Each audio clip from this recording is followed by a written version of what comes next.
The Athletic.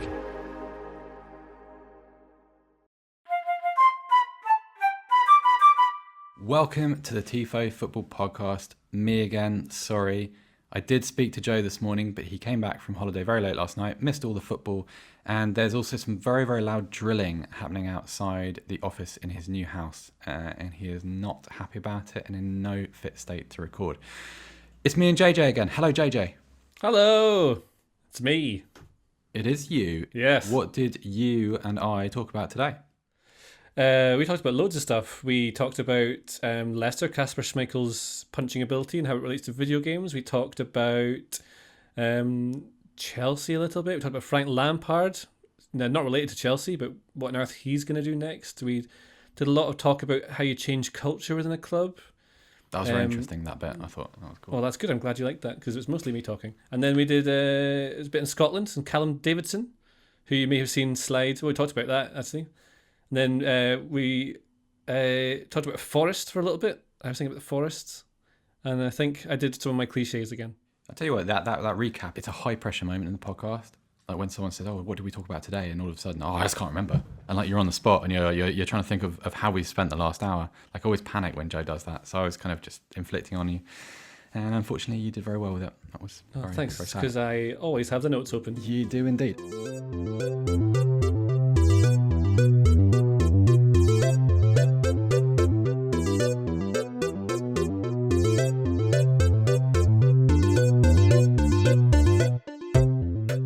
Okay, we spent last week saying lots of very, very nice things about Kasper Schmeichel. So for balance and even out the universe, let's begin this podcast by slagging him off a little bit.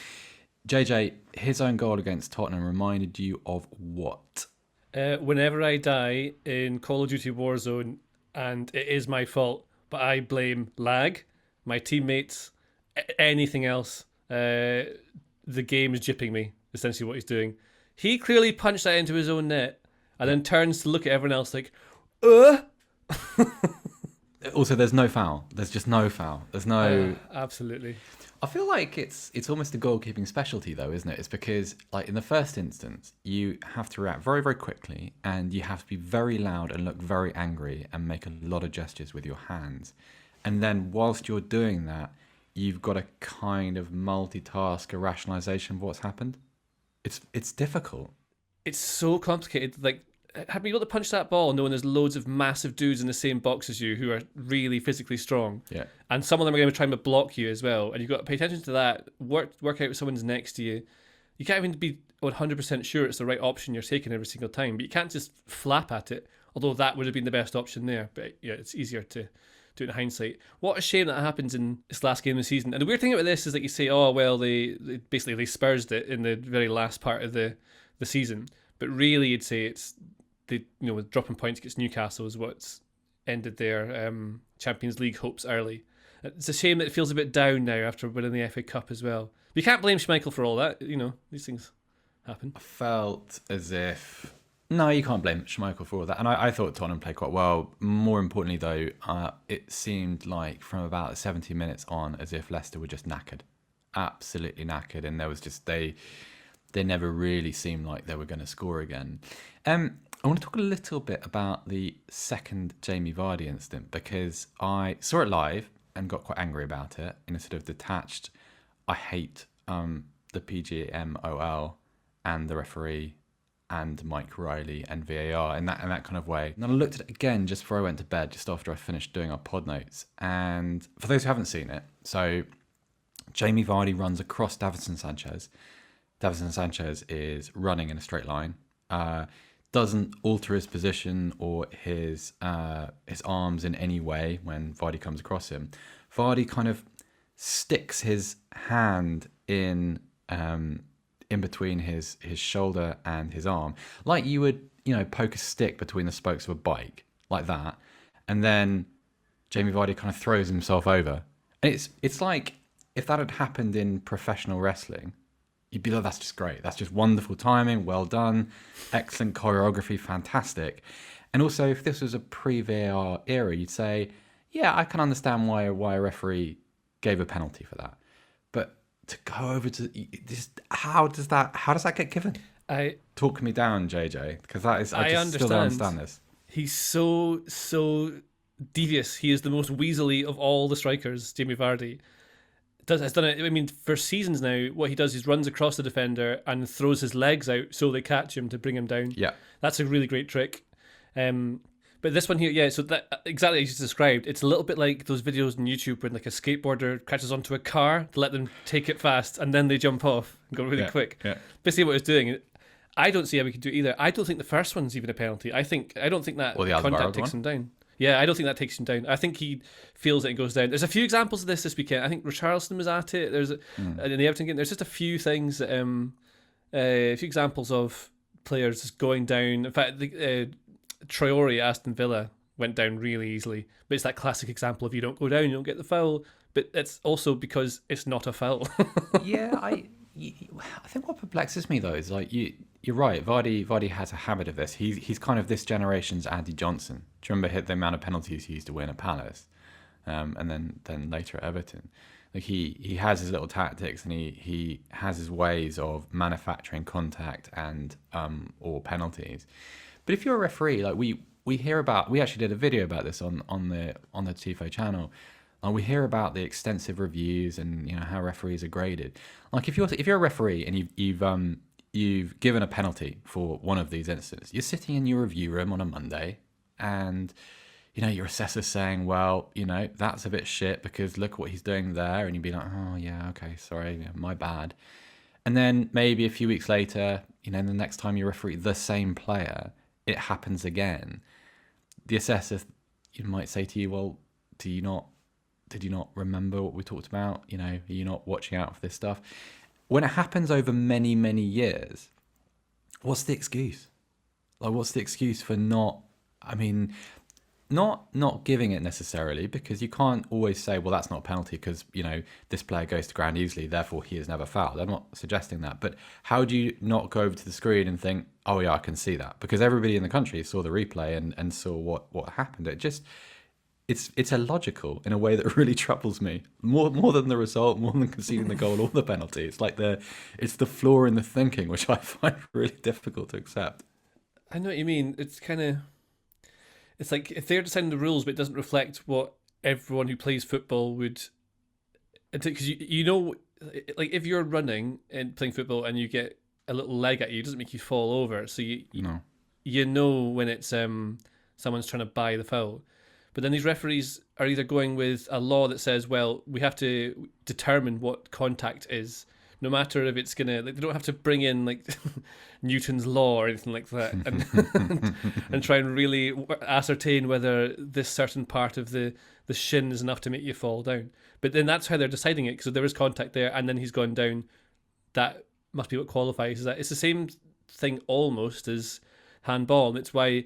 Like I said before, I think VAR could be good, but the modern application of laws that require split-second opinion-based decision is odd, because now you're looking at VAR, and it must be that he's given the foul based on technically that it should be that. Is that you know what I mean? It's not like maybe he doesn't even think it is, but technically it has to be, so he has to go with it.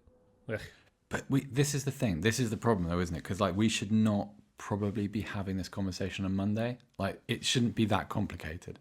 Let's move on. I can't. My brain can't process this because it's too stupid. It's just anyway. Right. So Chelsea, Leicester, Liverpool have a big old kerfuffle for the Champions League spots. Chelsea and Liverpool get over the line. Chelsea a little bit lucky though, because they were bad at Villa Park.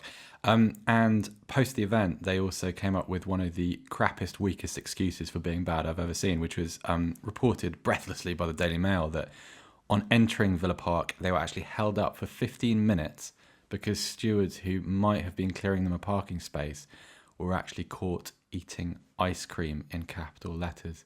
Can you better that as a kind of justification for defeat, JJ? There must be something in Scotland that's worse than that. Oh, almost certainly. Yeah, there'll be loads. It gets quite petty, but that's part of what makes Scottish football really entertaining. Is that's the sort of thing that you just kind of get used to. Very odd that Chelsea then do it. Seems a bit. Yeah, I don't know how. Not to doubt the authenticity of that particular piece, but sometimes I wonder of certain stories that appear in said story and whether they have been slightly sensationalized. However, yeah, Chelsea kind of lucky, and I think I don't know. It felt like certainly as a neutral, I wanted Leicester to do it because they've been there for so long, and it's just nice to have a bit of change. I think that's kind of Yeah. there's something about them that reminds me a little bit of like the old Newcastle teams or something like that. You want them to do well, but Chelsea get it done even though they lose. I wonder. This is the sort of thing I'm thinking about Tuchel's Chelsea. Is that I wonder how much of his style of play really, really relies on intensity and constant momentum, and players always having this big drive to play as like hard and fast and perfect as they possibly can each time. And if they drop the levels, you can beat them. It's sort of almost a bit like I suppose Jurgen Klopp's a good example. Like if they're not playing at the right intensity, it just doesn't work. And you see it with Chelsea when they're slow and predictable. Do you mean in the sense that if you drop the intensity, all of a sudden the flaws kind of start to reveal themselves? Yeah, absolutely. And as soon as teams can get at them, because I mean, a lot of the games have been quite boring to watch. They've been really exciting the last few weeks. And I think the performance against Leicester in the league after the FA Cup was, we spoke about this last week. I thought that they were brilliant. But then that's followed up with this now against Aston Villa. This is weird because we talked about this a couple of days ago, which was they seem to, according to Antonio Rudiger, they motivated themselves on the back of Daniel Amati's shocking disrespect in the Wembley changing room, and that was kind of this fire that lit the Chelsea boiler. Yeah, Champions League place on the line. Phone it in, lads. Just don't worry about it too much. Yeah. Okay, well, I'm not quite done with this ice cream thing because something occurred to me. Like, I just thought, you're on the coach and you're outside Villa Park, which has a sort of a very big kind of parking area and a very beautiful ground, Villa Park, if people haven't had the chance to go. But you're there and you're on the coach and you've got an important Premier League game and you want to get to your parking space, but it isn't being cleared and you've spotted stewards eating ice cream. Like, surely the thing you do before phoning the Daily Mail to complain about it is to just say, can you put down the ice cream and help us quickly? Or was there as kind of a Chelsea envoy who was sent to do that, and was he just told to fuck off? I need to know a little bit more about the process. This doesn't like it's another kind of Vardy penalty conundrum. It doesn't make sense. Like, maybe it's like similar to how I have used my analogy of dying at Warzone and blaming people who aren't myself.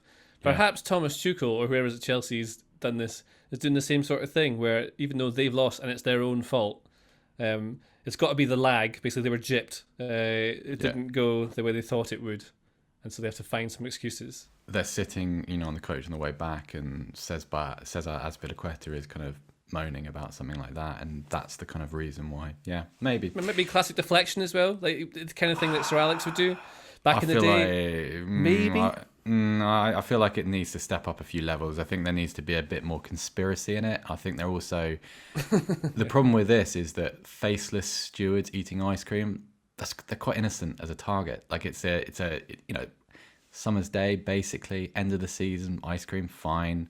I don't have that much of a problem with it. Like if they were delayed because someone spotted them interfering with the coach's petrol tank, I feel like that's more Mourinho-ish, maybe. Like I think you need to try harder if you want to, construct a proper grievance. I like the idea that it's turning into wacky races where someone's cutting the brakes or something like that.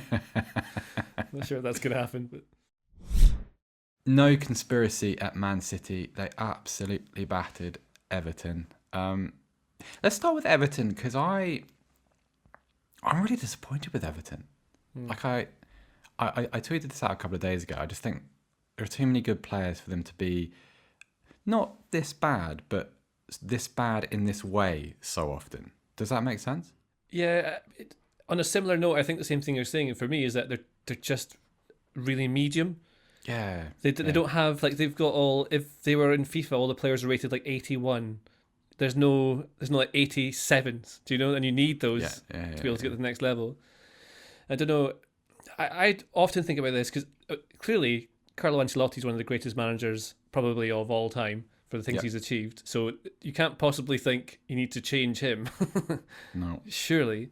But then what have you got? So you can look for the team. Like Jordan Pickford is really medium. I think Ben Godfrey, all right. Michael Keane Will be a good player, not quite more than average at the moment. Ben Godfrey, exactly. He's never going to Yeah. he's never going to change the world. Look at Dina, fine, but didn't cut it at the top teams. Mason Holgate, not for me. Fine. Yeah, Doucouré, really good, but also I like Doucouré. yeah, I like him too. But also, sometimes he's this is the thing. Like sometimes he's great and he does everything. Like what a midfielder! That's who Man United should be signing. That's the kind of player that they should have. And then he does nothing. Allen I really like a lot. Gylfi Sigurdsson's quite a good example of it. Doesn't quite do the hard work that you need, and maybe. Remember going back to the mentality of teams as we're talking about the other podcast, is that they don't have enough players who want it. Don't want it enough. Just full of players that just don't care enough. Is that your analysis? Maybe, I don't know. I mean, this is he changes systems so often, and that's not a bad thing because you have to try and find out what your best team is. But it might even be as basic as they lack pace. That might be what they don't have. Richarlison's quick, but I'd say he's better at driving through the middle rather than out wide. And so they're relying a lot. Like they played, it's like a diamond who they played in this game. I mean, I think this is a bit of an anomaly because City were always going to destroy them, regardless of what happened. But yeah, I can't blame Ancelotti for anything. And also, I love Ancelotti, but there's something about that Everton team that's very beatable. I don't think there's any fear of playing Everton whatsoever. I think more so than any other team I've watched in England over the last sort of 10 years. Like Everton, when I see a certain type of Everton fixture on the fixture list, I know exactly what it's going to look like. It's a home game. It's against someone a bit rubbish. Obviously, this doesn't really relate to the Man City result, but it's against someone a bit rubbish, someone they should win, probably someone they should beat maybe 2 or 3-0, and it's going to involve like a little bit of a scrappy goal for the away team in the first half, and then like about an hour's worth of turgid football in which the ideas gradually drain away, the fans get really, really, really hacked off, and there's kind of this acceptance that it won't ever inform any sort of improvement.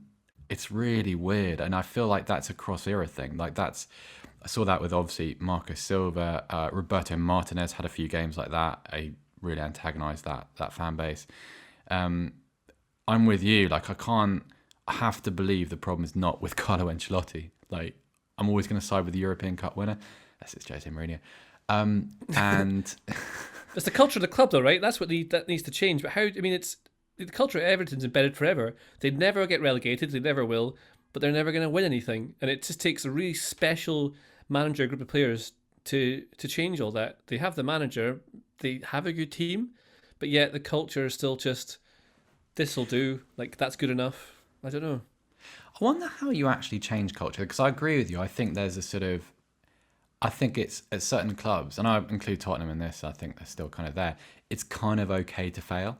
Like it's okay because you're only little old Tottenham, little old Everton. It doesn't really matter. No one expects us to beat Man City, so it's okay just to be pumped 5-0 by them. It's that, isn't it? How do you change that? Beyond, well, I don't know. Are you changing portraits and pictures on the walls? Are you like you painting the dressing room orange? I know what it means, but I don't know any of the detail that it involves, really. I mean, I am fascinated by this as well, and I did a lot of reading and talking to managers in my time at the Telegraph, and I think there's good examples just from Scotland this season. So anyone, I mean, I'm sure not everyone who listens to this podcast ever watches Scottish football, but Rangers went from, there's a whole long story with them, but basically Steven Gerrard took them over and has managed to turn them into a team which has gone unbeaten, and it looked like they just couldn't touch Celtic because they were so far ahead. And he's done that by a similar way to what I think happened at Aberdeen, a team who were hugely successful in the 80s, did well in the 90s even. Sir Alex Ferguson was their manager in the 80s, and did well in the 90s. And then had a little success period in the early 2000s, and then just didn't do anything for years, always finishing like lower mid-table, just nothing. And Derek McInnes, this guy, came in, and what he did was set like professional standards in the club. I don't know how even things like the website improved. Like genuinely, this stuff is all like, Aberdeen looks quite a professional looking club now. It wasn't all McInnes, it's a lot to do with the new chairman and stuff like that, to be specific. But these sorts of things came in, and then on the playing staff, rather than buying like a good defensive midfielder and a really pacey winger who's very skillful, he'll do the job. He signed captains. So he signed like the captains from like Hamilton and Inverness Caledonian Thistle, not even amazing clubs, but the ones who are the leaders, who are desperate to win. And you put 3, 4, or 5 of those in the same dressing room, and that's like, you breed the culture. And it's not the manager who drives the players on, it's the players themselves that do it. And you look even at like that Michael Jordan documentary. Yeah. Well, the Red Bulls. The Red Bulls? Oh my God, the Chicago Bulls. Come on now. Monday. Hey man, the sporting world is always shifting. Those plates are always moving. You never know. Like Red Bull, maybe. Michael Jordan and Red Bull. It sounds like a thing that could happen. He's that documentary that I can't remember the name of, whatever it was brilliant. But that's the sort of thing you need. Last Dance. God, it was good, wasn't it? Yeah, it's great. Just putting in those characters, the leaders who want it more. And then you put them in a framework where the manager knows the stuff, builds a system around the players, or introduces a system that he has time to build players to. I mean, the culture of a club is ingrained in a lot of them because it's more than just the current team. It's all the staff who are there. It's the way, like, what you measure to be success and what you're happy to put up with. And I think, yeah, I see it in Rangers that culture shift. They've gone from being one of the most successful clubs of all time and then being liquidated. And this version of Rangers, it's still Rangers, technically. That's a whole can of worms I shouldn't possibly go near.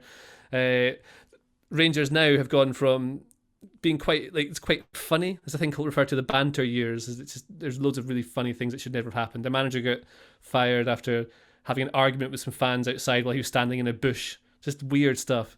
Oh, and that was... Yeah, God, that was funny as well. Excruciating. Yeah.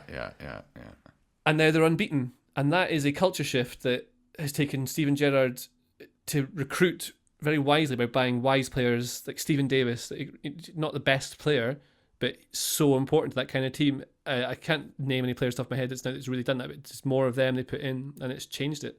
And that's, I mean, probably what Ancelotti has to do is change the culture of a club. But how do you do it at this near Super League billionaire playground? It's possible because the players that get you that level are either not good enough technically, or they're too expensive. Like Ruben Dias is not the most technically gifted player by any means, but he is like immensely important to how Manchester City play, for example. I wonder if things like, because that's an interesting point about how you change things in this era. I wonder if things like new stadiums matter, because obviously that's on Everton's horizon. Mm-hmm. I always think about. There was an anecdote about when Scott Sinclair joined Swansea City, and I think he would. I don't know whether he was coming directly from there, but he'd obviously kind of grown up in the Chelsea system or had been playing there, and he got to, I think, the Swansea City training ground, and back then it was in pretty poor condition, and I think it was underwater that day or whatever, and he was just like, I don't want to be here, I'll tear up the contract, set fire to it, I'm gonna go. And he ended up going there and being very successful. And I wonder whether like there's something to that environment, because like you hear both sides of this. You hear, oh, it's a bit nice for them, life's a bit comfortable, that those sleeping pods in that brand new training centre, bit nice, bit too good for players that haven't really achieved anything.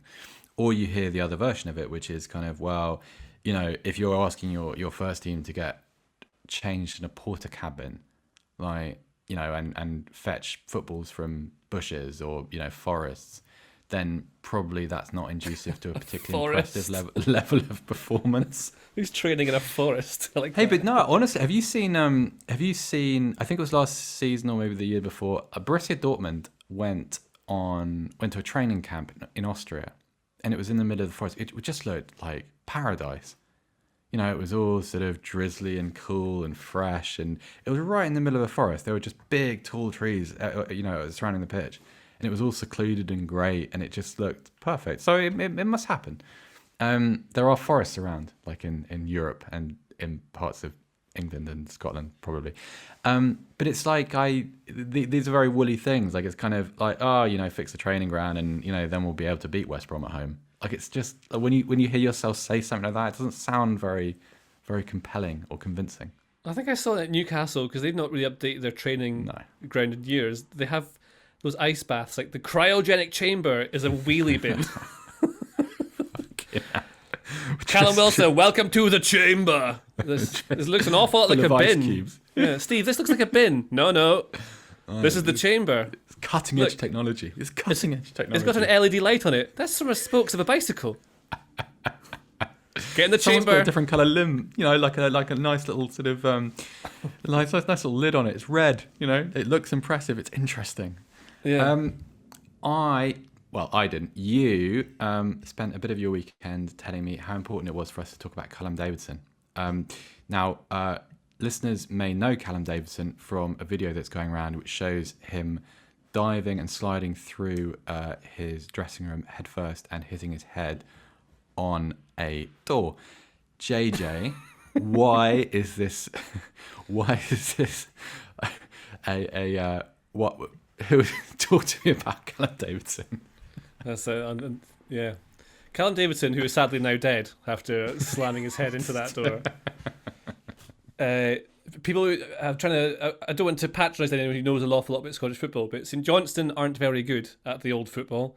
They're traditionally a team who would be battling against relegation, or the best they're going to really hope for is mid-table. And if they have a nice little run in the Cups, that's good. They won the Scottish Cup a little while ago, and that was a lovely day. Like, it was... There's books written about it. Our Day in May, I think it was called, is the book written about it. Huge day for everyone. St Johnstone are from Perth, which is not a hugely exciting city either. Are they the club who play on the ground which has the double-decker bus behind one of the goals? It's a few of those. No, it's really it always comes up on on goal compilations. There's that one Scottish ground where no one's really worked out what to do with the end of the ground, so there's like a double-decker bus part there which has got a bit of advertising on it. Which one is that? There's a few goals. I think that's Hamilton. Okay. Basically like half the ground open. There's one you can see like a Morrison's in the background. It's so shit. What the fuck it's very Oxford United. Oxford United. When Oxford United left the Manor Ground and relocated to the Kassam Stadium, the guy who owned the club at the time, Firoz Kassam, only built 3 sides to the stadium because he wasn't convinced that there was enough local interest to justify a 4th stand.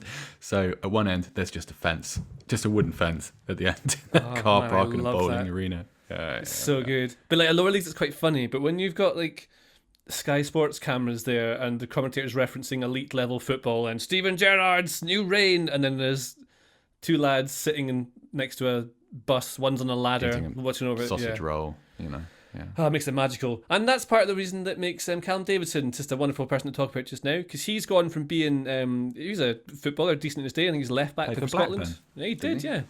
And he was assistant at St Johnstone to Tommy Wright, who then left because I think he'd basically hit the glass ceiling with St Johnstone. They were never going to get above finishing 7th or anything like that. They just couldn't do it. There's a split in Scotland, so it splits into 2 halves of the table.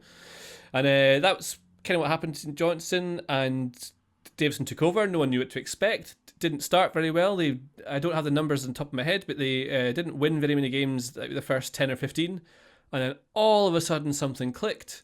And they've ended up winning a cup double. And they're the only team outside of Aberdeen back in the glory days of like 80s and 90s, Celtic and Rangers, to have done that. And they're not even very good. And this thing, now everyone's gone like, Callum Davidson is manager of the year. He's won 2 cups. And I think that's an interesting discussion point, because I wonder how much of it is momentum and how much of it is he is an actual tactical genius. Because St Johnstone finished in the top 6, huge achievement for them alone, and they won a cup double. They scored 36 goals in 38 games in the league, conceded 46. There's no... a couple of players have come on a lot, and their tactics are, they play a 3-5-2 or a 3-4-3 and have the overlapping centre-backs thing that was trending last year, that Sheffield United used to do, remember? And their assistant manager, it wasn't Chris Wilder that came up with that, it was Alan Nill. Don't know if you knew that. That was an interesting conversation I had with him. I learned about overlapping centre-backs from Alan Nill, who then didn't want to say anything about it. No, but yeah, it was me. You know what? The thing is, a lot of the Sheffield United fans on Twitter are big Alan Nill fans. Like anytime you Obviously, Chris Wilder attracted a lot of praise last season, not so much this season, but last season. And anytime you wrote about that or mentioned it on a podcast, very cheerfully and in a friendly way, you get a fan saying, "Yeah, but it's nil as well." His like that back three overlapping centre back design is really interesting. The other thing, like Alan Neil's set pieces are brilliant. Like I know that's a bit of a nerdy thing to say, but if you have like if you have a subscription to a Y Scout or something similar, and you just watch a team's set pieces, you really get a feel for kind of some of the interesting things they do, like dragging a centre back this way or blocking someone, like a what's that thing in basketball when someone just gets in the way? What's that called? Screen. Setting a screen. Yeah. There's loads of little interesting things like that. So there's something for everybody in Alan Neil football. Sorry, JJ, carry on with your Callum Davidson propaganda. I know that. So yeah, I don't know whether because we talked about Steven Gerrard's culture change at Rangers, and I think him to have won the league unbeaten is sure enough. They've got the most expensive squad and pay all the wages, right? They've got money to have helped. That's certainly helped them. But to do it well is difficult, and it's hugely impressive. But Davidson's won a double with a team of like Sean Rooney. This is weird as well. Sean Rooney is a right wing back who couldn't even get in the team until Millwall recalled their right wing back halfway through the season. So Rooney got in the team. He scored the winning goal in the Scottish League Cup final in the 32nd minute, and he scored the winning goal in the Scottish Cup in the 32nd minute. Ooh. Oh. So I don't know a more appropriate noise, like just ooh. Okay. I don't really know what I hoped from you there. It was more than the ooh, but I think it was a cool stat. And it's interesting that Davidson's got that. And the thing is now he'll be hyped up, and there'll be clubs south of the border who start looking at Davidson and be like, what magic does he have? And he's probably I don't want to slag him off because it's a phenomenal achievement. I don't know what I'm doing really. Yeah, I love the phrase south of the border, as if England's kind of this sunlit uplands of the British Isles, like it's a kind of where management dreams come true. It's so patronising and like I don't know. It's if I was Scottish, I think I'd hate it, absolutely hate it. Interesting. I was doing our pod plan last night, and I remember thinking, I know what I'm going to ask JJ because why not? Who's your favourite Scottish player of all time? Oh, that's a really good question. I thought we'd like start to drum up the Anglo-Scottish rivalry ahead of the Euros. Favourite Scottish player? I mean, I'd probably it's more of an Aberdeen player. I love watching Ian Jess, but I think that's more just sort of local club bias. For actual Scotland, I mean, Colin Hendry was so cool having him in the team. He was great. James McFadden, loved him. I'm not old enough to have watched Kenny Dalglish or Dennis Law or anything like that, so I don't know who the actual good players are. I think I'm very much not old enough to have seen those, just to be clear. I actually have an in Jess anecdote. It involves me admitting to having read Barry Fry's autobiography, unfortunately. But alas, I did that at school. And apparently when Barry Fry was at Birmingham City, he took a forward on trial, and there was like I'm going to give this up because I can't remember exactly the details of it. It's going to be rambling and shit. But it involved Ian Jess kicking a very highly rated Football League centre forward up in the air lots and lots and lots of times in trial match, and something happening after that. I mean, it's not a classic anecdote, is it? I don't really know what the anecdote is. No. I'll be honest, not but I like it. Let's keep going. Yeah, but I mean, the thing is that in a way, like my rambling recollection of that kind of flatters me, because it means that clearly I did not read Barry Fry's autobiography anytime recently. So it's been a long time, and that works in my defence. And we shall move on from that, I think. It's available on Amazon now.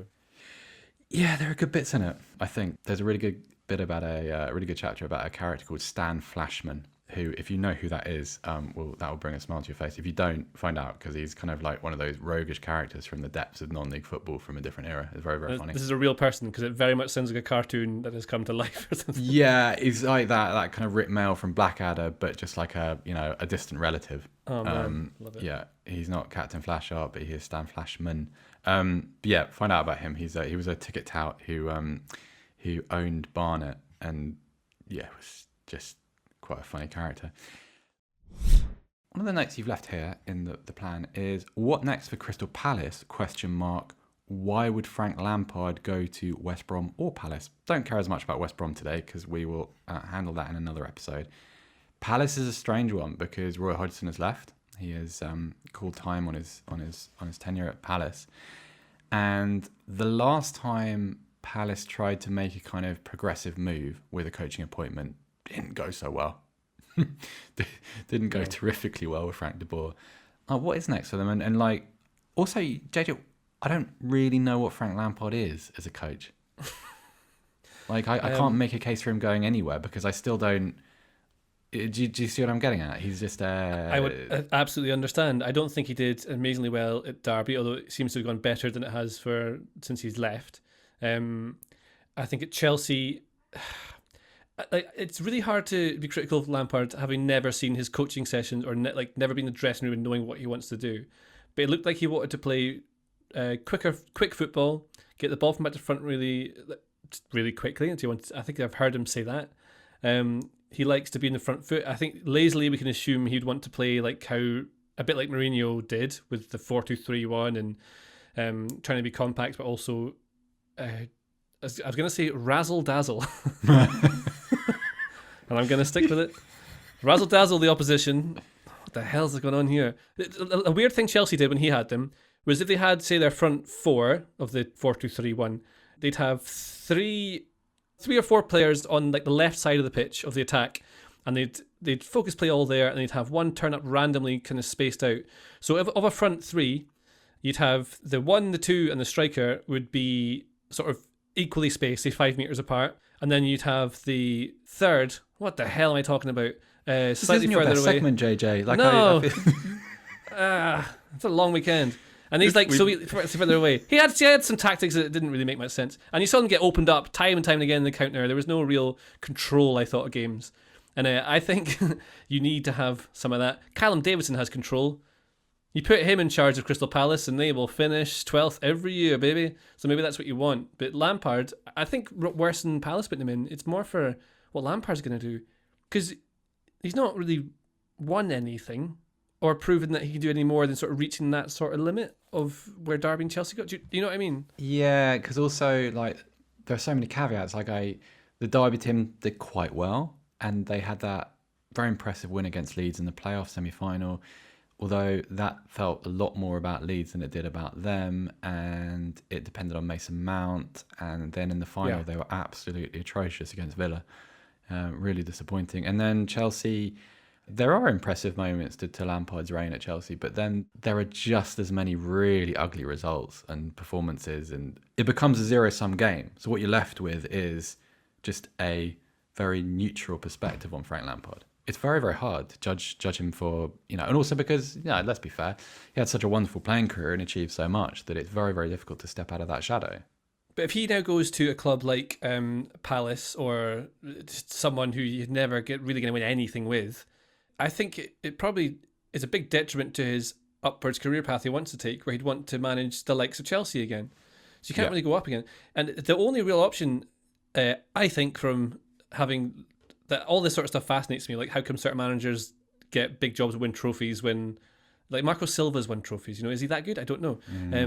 Lampard, he needs to go probably abroad or even to somewhere like Celtic if they would take him, because he can win trophies. And once you've proven you can win trophies, when you've got the platform to do it, say like Olympiacos or something like that, So you can prove you've got the talent to turn a team into someone that wins stuff. Because certain managers go in and they don't. Like, we'll surely talk about it. Pirlo at Juventus, is he a good manager? Maybe you can tell me. But, they fell off dramatically. Is it because they're not a good enough managers? It's too much of a culture shift when you put them in at a certain time?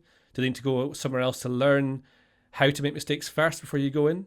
A lot of these good managers took on the reserves and made all their mistakes first. Yeah, I like the taking the reserves first approach. I wonder whether if you have a job at somewhere like Chelsea really early in your career before people think you're ready, there's that excuse when things go wrong, be like, yeah, well, it might come round again.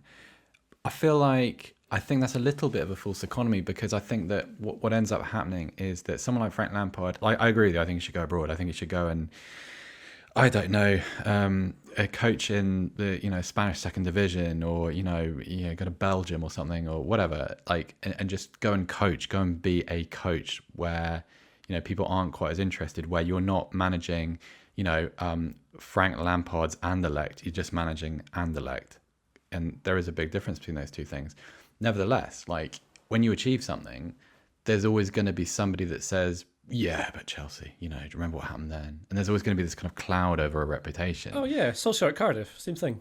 Yeah. Solskjaer at Cardiff, exactly the same. Like, and you just wonder whether, I don't know how many goes around you have before the kind of bright young thing, it's going to be better in the future thing starts to change, and you become reclassified as guy who belongs at mid-level club. It's a really difficult thing. I think it's an underappreciated part of a managerial career, because you have to balance your decisions so well, because it isn't just a meritocracy. Like, there's nothing could be further from the truth. You don't get what you deserve just by going to going somewhere and winning things in an unfashionable league. You kind of, that can work against you too. Yeah, I completely agree. It's why you get a lot of these dastardly foreigners who come into the Premier League in place of the English guys, but because they've proven that they can win things and meet real targets under difficult circumstances. And also, I mean, sure enough, Lampard's done the same coaching career path that many coaches will have done. But you look at like Brendan Rodgers. So Lampard's 42 now, and you're considered a young manager, I think, up until you're about 46, then you're not anymore. There's some sort of cut off. Brendan Rodgers is 48, still thought of as a young manager, but he was coaching. People stopped looking up his age on Wikipedia. That's why. Yeah. It's a Jesse Lingard situation, just with managers. Something like that. But then he's had like 20 years of coaching experience at all levels. Like, he's coached kids right through to that. Lampard will have done that for a couple of years, but he's had so much high level playing experience that you think it would learn him. But it's just not the same thing. Like, you might be the very best at writing novels, but it doesn't mean you can teach someone how to do it. It really is a different skill, and you can learn that skill by doing all your coaching courses and spending time doing it. But it's an entirely different discipline. Yeah, but it's like saying, oh, because you've read all of John Grisham's work, you could write a John Grisham book. It's the same principle, isn't it? You just like, I spent a lot of time around the discipline in a way. But if you look at the coaches, if you look at the coaching trees of, the obvious one, Alex Ferguson, like, how many really, really good coaches has he bred? Not very many. It's not the same thing. Mourinho's kind of the same. Mourinho hasn't, I suppose the obvious one is Andre Villas-Boas. He's another one that fits into your guy who's won an awful lot, or did win an awful lot early in his career, but I still don't really know how good he is. I don't like Andre Villas-Boas.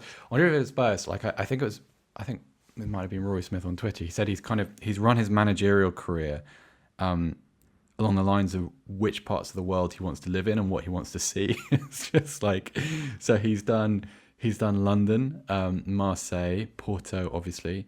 Spent a bit of time in St. Petersburg. He's just crossed the continent to just experience different things. It's like because he has a slightly laissez-faire attitude towards his own career progression. It's as if, okay, fine. You kind of take him out of the equation and just let him get on with it. And now he's I think he's taking part in the World Rally Championship in somewhere. Just okay, fine. Yeah, it's in Portugal. Yeah, I love it. Okay, we're running out of time, so we're going to cover some ground quite quickly. First up in France, where Lille are champions. If you want to know how and why, then drop in on Alex's video on the channel. And the Tifo YouTube channel will soon be supplemented by a second channel. JJ, would you like to tell us a little bit about that? Yes, I would love to. It's really exciting. So it's really exciting. We just launched it today. We're recording this on a Monday, so Tuesday. Ever listen to the podcast? It's called Tifo IRL. And it's just Tifo, but in real life. We're using internet acronyms because we are cool. And and young. Yeah, really young and hip and super fresh. And we've got this tactics board built, and it's just, oh my God, like, I cannot tell you how much fun it is using it. So me and Alex have been doing these videos. We're going to do heaps during the Euros and everything, but we've got, so you've seen, Alex one in Lille is superb, he's done.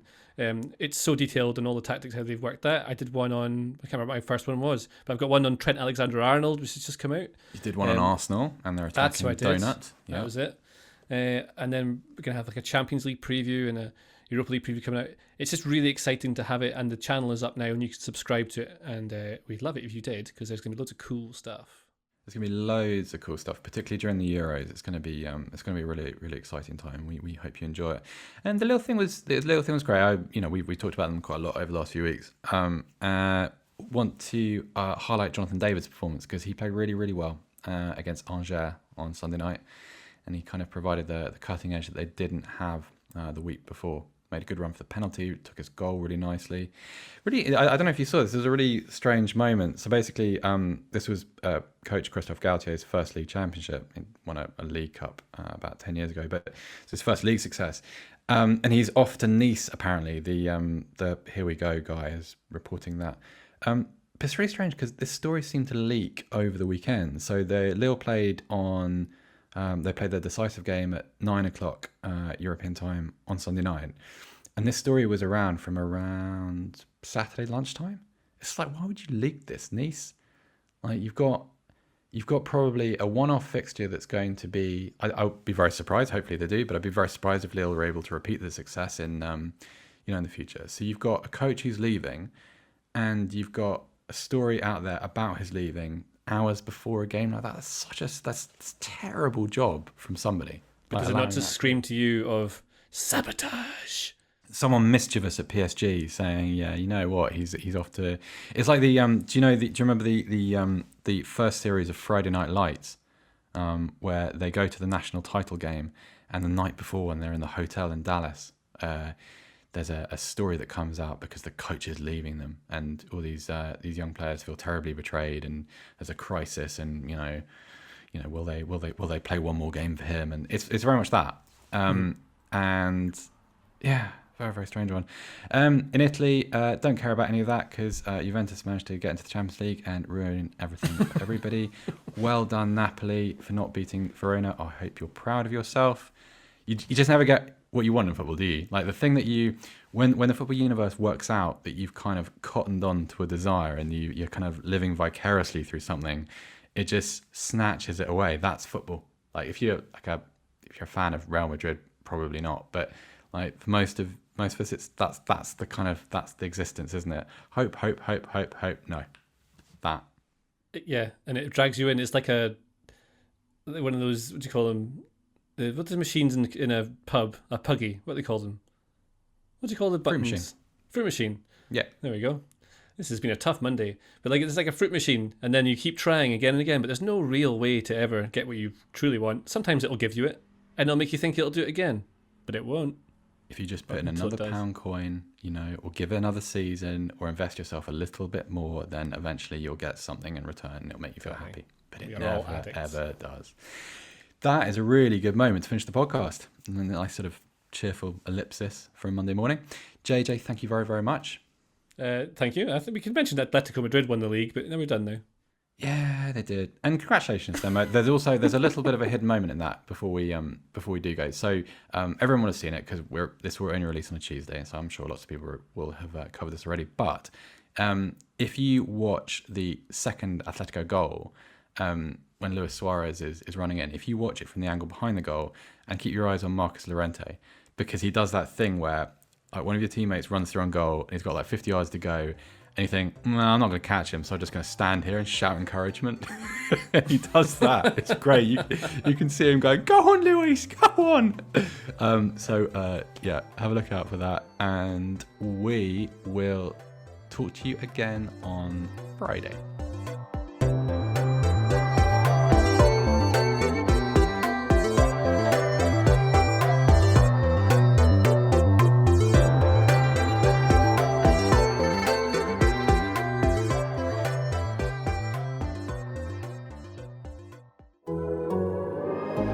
The Athletic.